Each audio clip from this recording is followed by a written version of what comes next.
happy to see you all. As you know, I'm head of platform at First Momentum. Lena, First Momentum, we're Deep Tech VC investing into technical founders in Europe at pre-seed stage, have made more than 40 investments, and we love to also partner up with other investors for these industry briefings that we run for our community. So I'm super happy to have today Paola here from Extantia.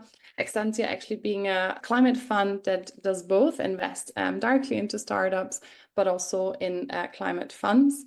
But even more interesting that we have Paola here because she is similar to us and our investment team, an engineer, having a degree in process and chemical engineering, also correct me if I'm wrong there, from ETH Zurich, did her master's thesis at MIT, then actually joined as a sustainability engineer at Nestlé, also a really interesting position. And afterwards joined our friends at Worth in Zurich, and now our friends in Extantia in Berlin. So really great to have you here. She will talk a bit about the future of steel today.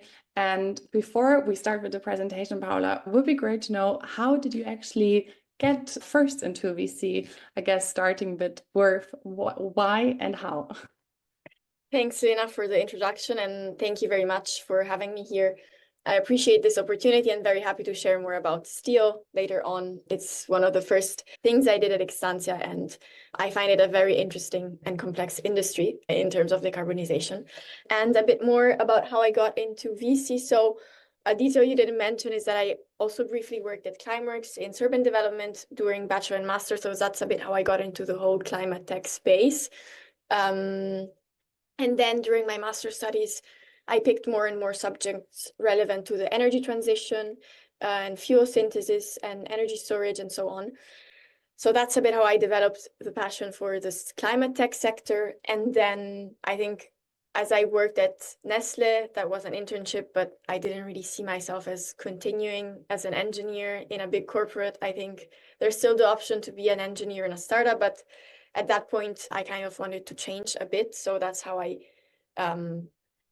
decided to apply to a VC in Switzerland, Ver Ventures. And then after that, I found a full-time job at Extantia, given that my first experience was really positive. And I think in deep tech funds such as Verve and Extantia, it's really relevant at junior level to have a tech background, and the combination of technology and kind of innovation supporting startups and promoting interesting technologies is what appeals to me in the industry. So I would not work for a software fund, but I think at Extantia, I found a great combination, and my background is still really relevant. Yeah, that is cool to hear. So then let's kick things off for the future of steel. Thank you very much. So I will share. And I mean, if okay for you, Paola, like if there are questions that fit something, people can interrupt you or just raise their hand on Zoom. Otherwise, we have the extensive Q&A after the presentation. Yes, sure. Please interrupt me if something is unclear. So thanks again for having me, and I'm very happy to share the findings of this deep dive, as we call it at Extantia, or industry briefing. So first of all, I just wanted to show with this figure that shows in scale how much iron ore we have mined compared to all the other metals in 2021. This is just to show how important steel and related to that iron ore, since it's the raw material that steel is made of, how this is important for our lifestyle and economy. As you can see, the quantity of iron ore mined is massive compared to the other metals. And moving on, I think it's interesting also to see how the geographical split of production is nowadays, and China is producing more than 50%. It is also important to say that not all steel has the same quality. So usually higher quality steel, for example, is made in Europe. What is used in the automotive industry, for example, needs to be really high quality. But overall, I think it's still impressive to see that China has more than 50% of global steel production volumes. A few numbers of the steel industry. So as we know, steel is very CO2 intense sector. So we have 1.8 tons of CO2 are released per ton of steel produced. This is an average number. The steel sector is responsible for 7 to 9% of the global CO2 emissions, and these should fall by 50% by 2050 to meet global climate goals. Let's see if this will actually happen. 40% of the steel production cost is energy, and nowadays 70% is met with coal.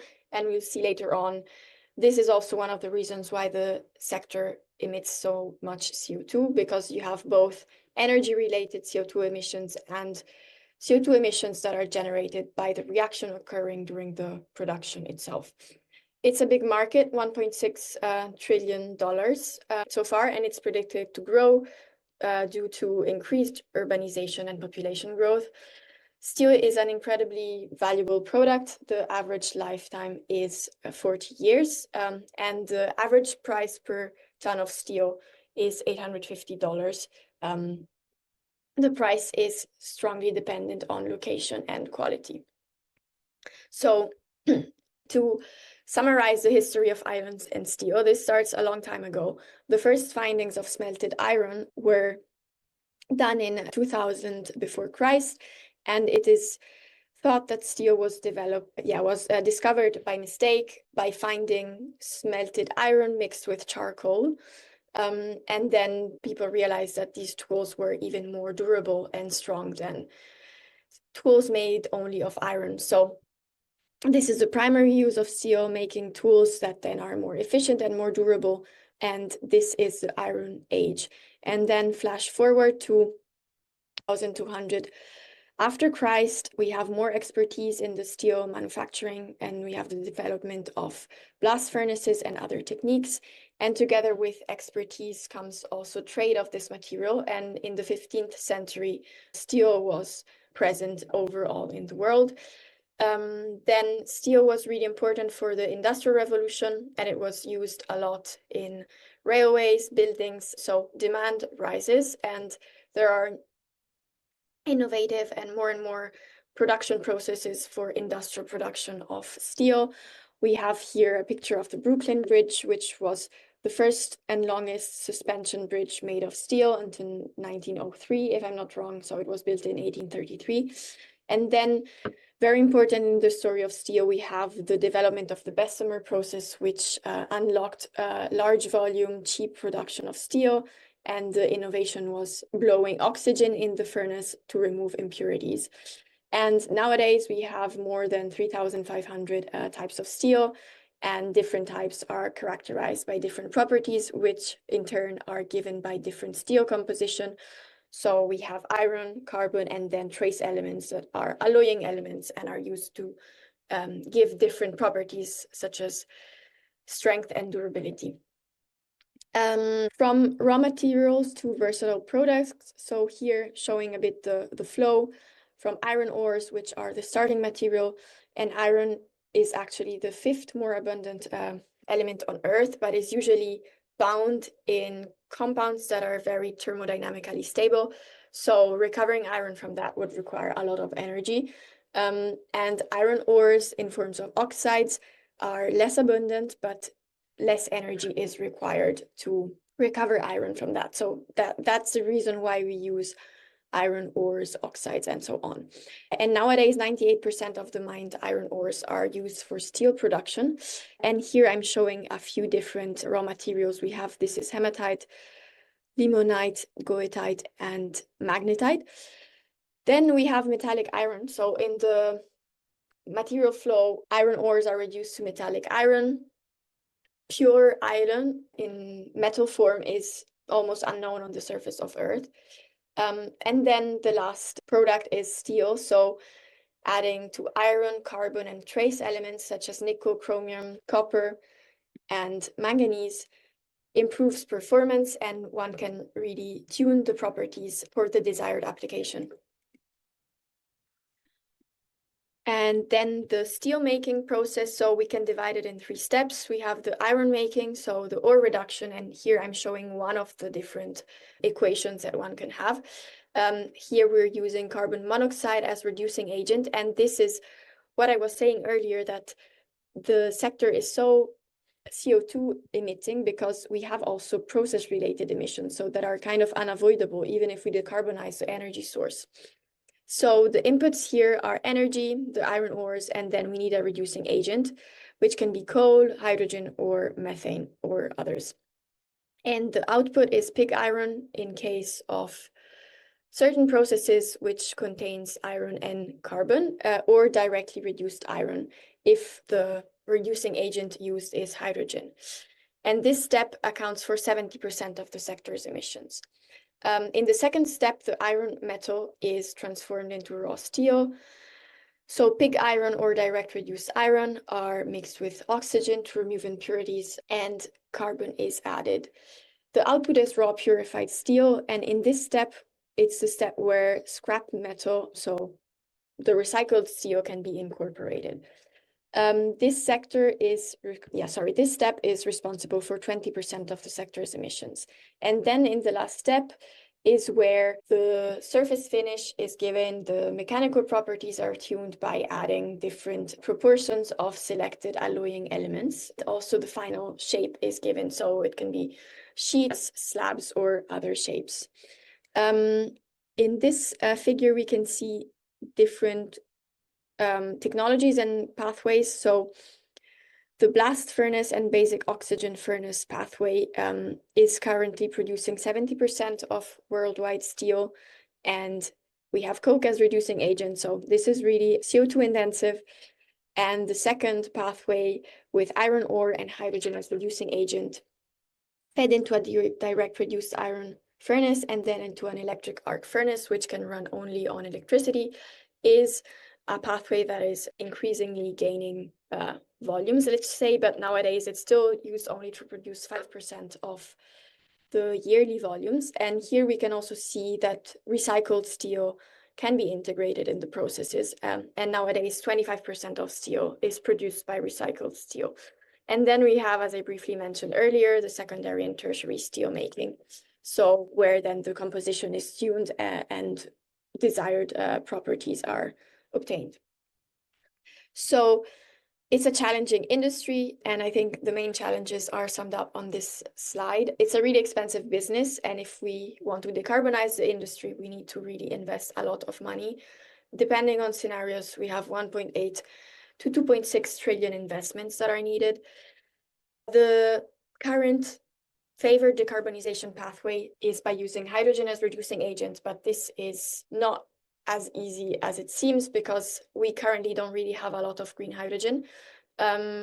Worldwide production of hydrogen is nowadays between 70 and 80 million tons per year, and only 1% is green. And if we wanted to decarbonize steel based on hydrogen alone, we would need additional 80 million tons per year. So we're really far from having those required volumes of green hydrogen for the steel sector, because also with increasing decarbonization, hydrogen is decarbonization pathway for many other sectors, such as shipping, and also green chemicals need green hydrogen. So relying on green hydrogen is really not ideal. Additionally, the industry is really low margin. Steel is traded globally, so it's a competitive environment, and there's not really space for products with a green premium, which would be justified by the product being greener, but it is not justified for the market dynamics. There is increasing regulatory pressure that the industry is facing for decarbonization. There's emission trading systems that drives cost of the emitted CO2. CBAM, which is the carbon border adjustment mechanism, will kick in the next years, and this is a mechanism that the European Union has developed to kind of tax gray imports that are cheaper, but the goal is to have them at cost parity with greener products produced in Europe. And the last thing is that assets for steel production are aging, and 70% of the existing raw steel capacity will reach end of life by 2030 in Europe. So I think this slide is really important for innovators, for startups, and for VCs. What I see as opportunities in the industry, and I would really find it interesting to find startups that cover one or more of these points here. So first of all, because of the reasons that I explained earlier, I'd really like to make a bet on a hydrogen-free technology because green hydrogen is expensive and not available. The potential to use lower iron ore grades is also interesting in terms of final cost because this is a cheaper supply and it's also much more abundant. And for example, the current hydrogen-based process cannot use lower iron ore grades. Additionally, 40% of the cost is energy, so a technology that can use cheap energy is also set to be winning, let's say, or has advantages compared to other processes. Another interesting approach would be to decouple iron and steel making. So steel making is the second step, and it's where there's more added quality to the product and more expertise, for example, in Europe, while for the iron ore reduction, less expertise is needed. So locating this first step where renewables are cheap could also be one of the approaches. And lastly, I would say, since the industry is so capex intensive and conservative, having a drop-in solution would allow for smoother adoption and reduced downtimes.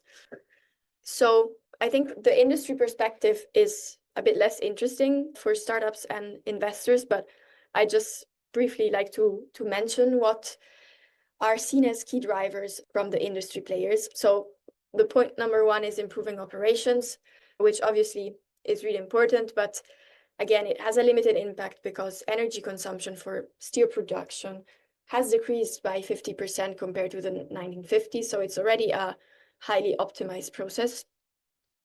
Maximizing scrap is also on paper really interesting because if you can recycle a material that has already been processed and purified, you can, for example, reduce CO2 emissions and energy requirements. But what people don't really know is that steel is already very recycled and has an 85% recycle rate. So scrap availability is also an issue since steel has a lifetime of 40 years, but it's going to be around for a long time before it's ready to be recycled.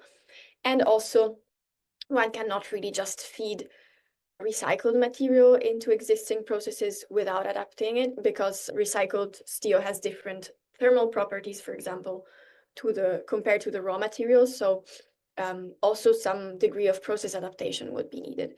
And I think what is actually interesting from a VC point of view and startup is that there will be a big role for breakthrough technologies. As often in this climate transition, there will be a broad portfolio of new technologies, which will be location specific, determined by the availability of resources and policy support.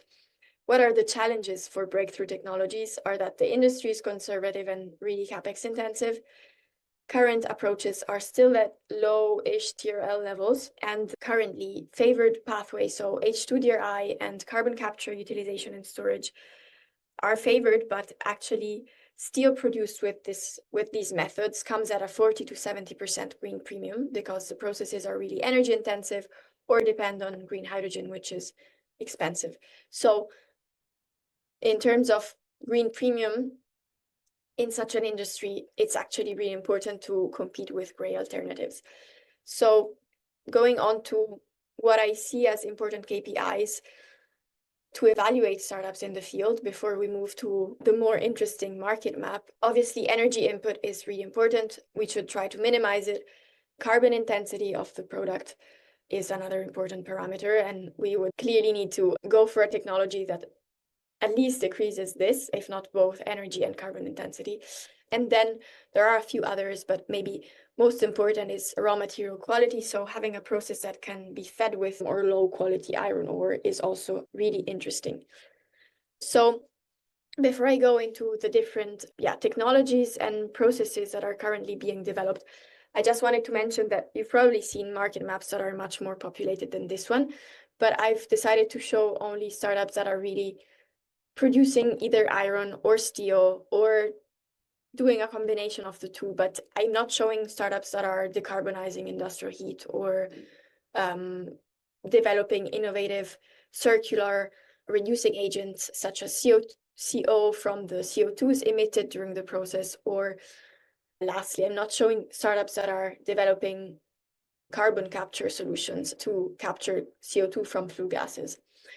So this being said, I'd like to just briefly go over the different technologies that we have here. I briefly mentioned this hydrogen direct reduced iron pathway is what is commonly favored right now. And we have different levels of TRL levels. We have H2 Green Steel, which is probably the most known startup in the field. They raised billions of funds. The company is based in Sweden, I think, or in the Nordics anyway. And they're developing kind of a green steel hub with also the production of green hydrogen on site. I'm showing here also some industry players. They are marked with a star that are developing their own kind of decarbonized steel process. And then we have Gravity, which is a French startup, and Green Iron, Swedish. They're both also innovating and developing their own hydrogen process for steel production. Then I think an interesting approach is the electrochemical pathway. We have Boston Metal, which is developing a technology based on molten oxide electrolysis. So iron ore is reduced when in liquid state. The process runs at really high temperatures, 1,400, 1,600 degrees. And this is not really possible to be integrated with renewables because such high temperatures mean that you can't shut down and start up the process like quickly. And another problem that the company was facing is that they had carbon anodes, which during the reduction process were actually reacting to CO2. So there was another source of CO2 emissions in the process. But this company has also already raised at least 200 million, and it's quite famous. We have then Electra, which is developing an acidic iron reduction process and is also around TRL 6, 7, and has raised 50 million funding so far. We have then Element Zero, which I must say I really like the approach they have. It's a platform technology which can work with different ores, not only iron, but for iron specifically, it's an alkaline process based on the reduction of iron, and then the iron metal is collected on the electrode as powder. They raised recently 10 million Series A, and they're based in Australia. Ciderwin is a similar process. It's a project by the European Union in collaboration with some industry players. Another novel approach is the thermal decomposition.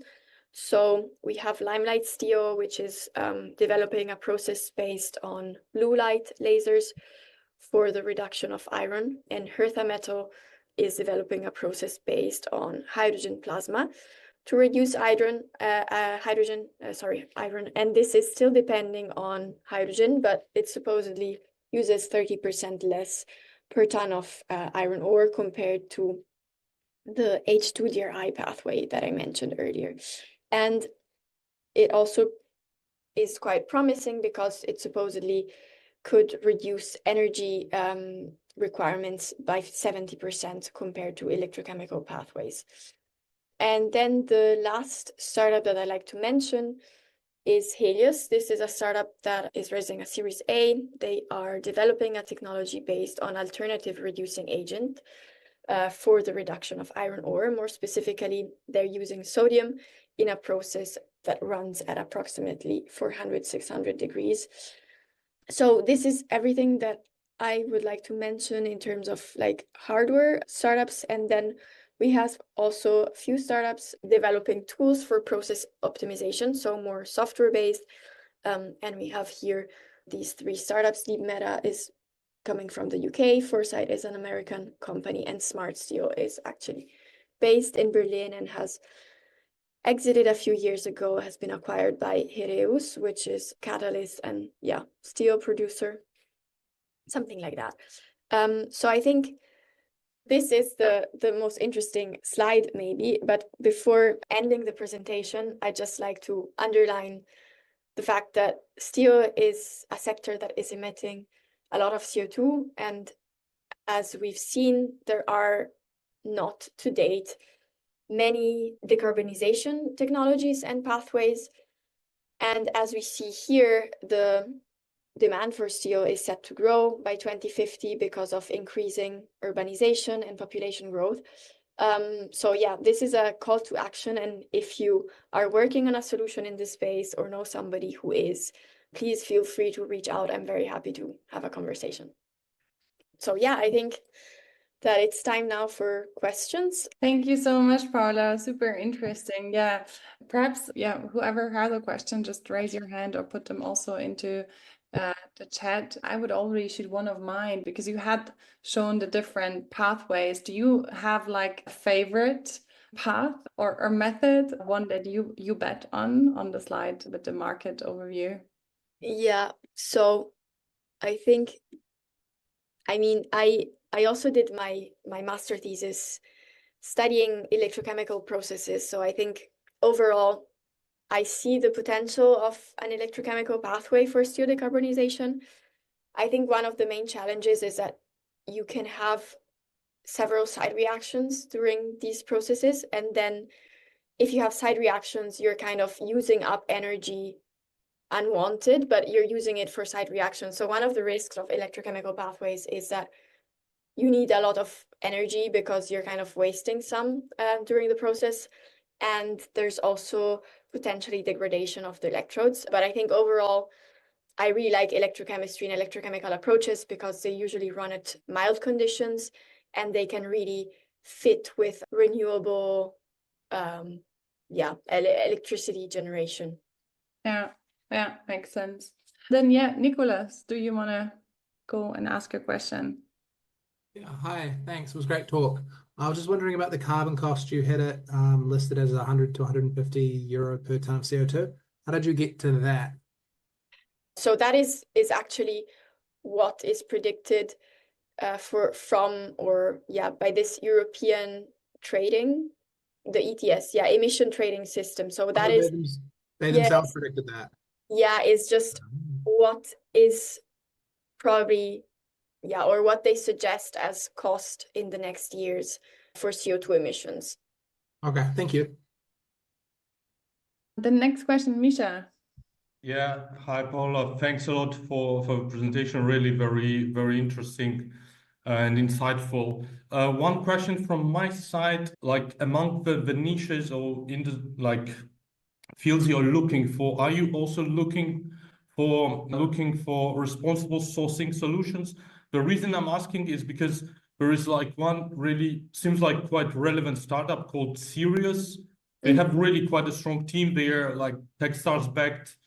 And in general, it seems like they have some kind of relevant also insights from the industry. Is responsible sourcing related to like, for example, electric batteries and like relevant materials is something you're also looking into, or probably it's a bit out of your scope? Yeah, so I think I've heard about this Sirius startup in the past, and I think it is definitely relevant. But you mentioned batteries, and batteries, I think the sourcing part is more of an issue compared to iron ores, because you have cobalt that comes from the Republic of Congo, and there's a lot of also like labor issues, and mining operations are more kind of dangerous, and there's also supply chain instability. So I think those issues are not common to the iron industry.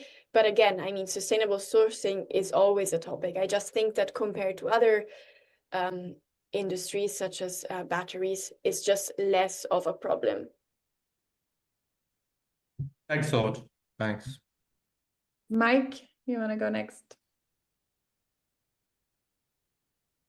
Hey, Paul, thanks a lot for the presentation. My question is, suppose that we could like have like, I don't know, fusion energy, right? So like basically any like, you know, CO2 emissions and energy are zero, like perfectly solar. What is the lowest level of emissions that we could get to? Like, what is the physical limit of steel production in terms of emissions? I think Could we get...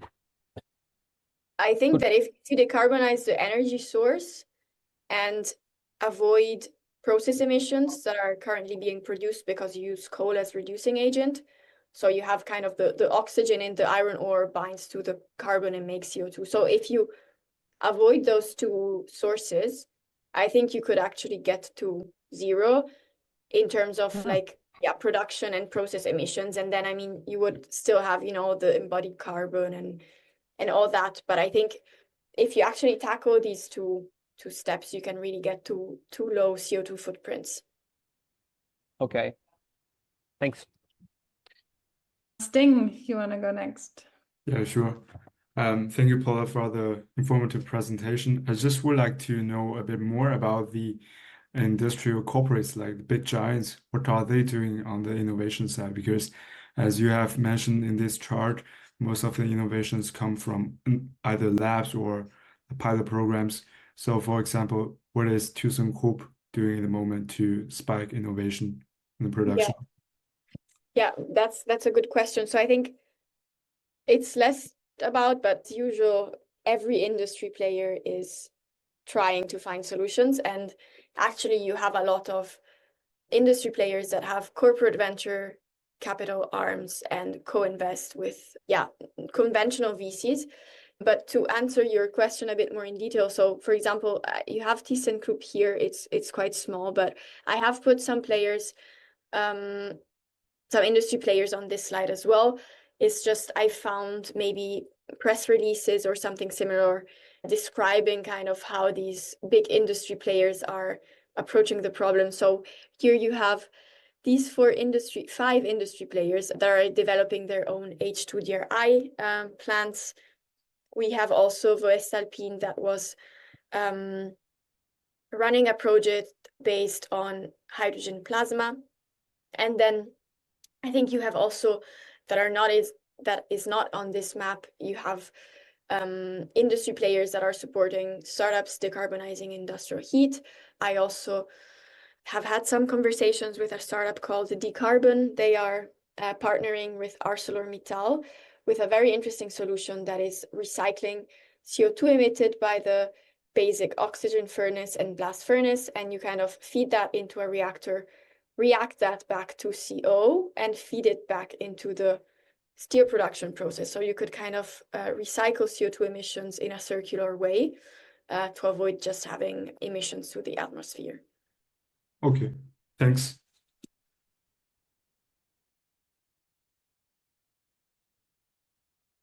Sorry, I'm muted myself there to not disturb you. I actually also had one more question regarding the drop-in you had mentioned, Paula. Like, because you had, I mean, it's such also from, as you said, like it's such a set industry, with just setting everything up is really money intense, and then also probably last for such a long time. Like, have you seen already early projects that try to build one of these drop-in solutions? Because I imagine it just being really, really difficult. Yeah, no, I agree with you. I think overall, these approaches that are shown here are not drop-in in terms of infrastructure. At least the kind of iron that they produce can be fed further into a conventional electric arc furnace or basic oxygen furnace. But so far, these solutions here are not drop-in current infrastructure in like not the smoothest drop-in ever. Yeah, okay. But a first step to get there. Yeah, hopefully. Okay, cool. Go, Tam. Yeah, you want to go next? Hi, Paula. A quick question on how does the industry supply chain look like? As in, who is producing iron ore and who is converting that into steel? What is the supply chain like? Yeah, so I think you have like big mining companies for the ore part, for the iron part, and then these industry players such as ArcelorMittal, ThyssenKrupp, and so on, just purchase the iron ore from these mining companies. And then you have usually industry players do both the iron ore reduction and the steel making, while most of the startups shown here, especially these here, are kind of decarbonizing the first step, so iron ore reduction, and then they would need to sell to a partner that does the steel making. So there's a bit kind of this difference between startups and industry players for now. I think also due to the fact that the first step emits 70% of the sector's emissions. So if you want to have a higher impact, you can just tackle that rather than the second step. And just doing the whole thing is just really CapEx intensive. But yeah, back to your question, I think we have the big mining companies and then the steel players. Got it. And one more question. So these commercial technologies that are, I mean, these technologies which are already being available for commercial users. So is there any increase in price of the steel because of using this green hydrogen or whatever technologies they're coming up with? Yeah, so I saw estimates for steel produced with this pathway. So directly reduced iron with hydrogen come with a 40 to 70% green premium for now. I think this is mainly due to the fact that hydrogen is expensive and the production requires a lot of energy. So you add up on energy requirement and at the same time on cost because of the need for green hydrogen. Okay, but so if it is so much of a hike, then isn't it better to do the process as is and just offset the emissions? Yeah, I mean, there is also currently some development in the carbon capture and utilization space for steel, but I think both technologies are not really sustainable in the sense that you need a lot of energy also just to capture CO2. So ideally, you kind of develop a process that will just not emit, because if you want to do carbon capture and utilization or storage, you have a lot of additional CapEx and OpEx because the current combustion capture technologies are based on amine solvents, and it's a liquid process, so you have a high OpEx for those solutions. And at the same time, this amine-based technology is not really sustainable because you use amines that are toxic and generate a lot of wastewater, and then you need to kind of regenerate the solvent, which also needs energy. So I think overall, these are not really the pathways that are ideal in a sustainable world. If ever we will reach a sustainable world, that then is another question. Yeah, I agree. But how big is the also commercial demand for actually the green steel? Because from your presentation, one gets the impression the push comes more from like the regulation side, or is there a demand for actually a green steel to be used in housing because actually developers are asking for green steel? Yeah, I think there is for sure a strong regulatory push, and maybe, like I can really see automotive industry trying to offset like Scope 3 emissions. So they really need steel to be green. But at the same time, as I mentioned, it's a low margin industry. So from probably markets that are using more volume and that are more price sensitive, they can't really pay a green premium. So until you have green steel without a green premium, the demand for green steel will just, be low. So this is a problem that is not common, that is common to many sectors actually. But you have kind of this large volume, low margin applications that really need technologies that can be cost competitive with gray steel to generate the demand for green steel. Otherwise, they will just go bankrupt. Yeah. Are there any more questions?